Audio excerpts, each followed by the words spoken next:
la TMA, un sigle qui correspond effectivement à une pratique des DSI, la TMA, tierce maintenance applicative. En effet, les logiciels d'application qui sont en général faits au sein de la DSI doivent être maintenus pour la correction des bugs, maintenus pour la correction réglementaire, maintenus pour la correction technique. En fait, un ensemble des éléments qui permettent d'avoir en maintien opérationnel l'ensemble des logiciels spécifiques, progiciels avec leurs adaptations. Cela suppose une compétence très pointue.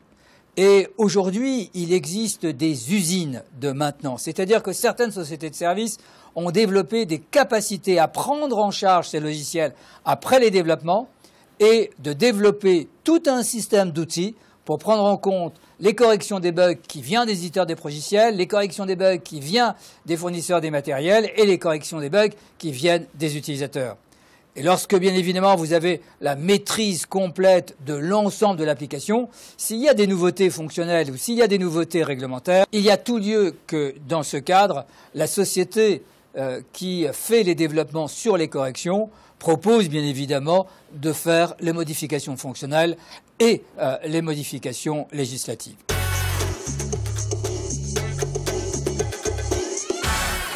La TMA, la difficulté n'est pas tellement aujourd'hui de sous-traiter la maintenance. C'est comment, en termes de gouvernance, pouvoir s'assurer que c'est le meilleur prix, dans les délais, avec une qualité supérieure.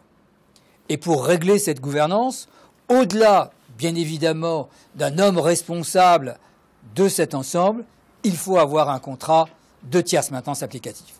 Ce contrat va définir des conditions pour la qualité et pour les délais. Le véritable enjeu, c'est comment définir les prix. Parce que bien évidemment, la société de service dit « mais je ne connais pas l'ensemble des bugs, je ne connais pas le montant des fonctionnalités qui sera développé, je ne connais pas l'évolution réglementaire ». Et l'utilisateur final, la DSI, souhaite bien évidemment limiter son budget. Elle souhaite bloquer dans un forfait ou dans un quasi-forfait.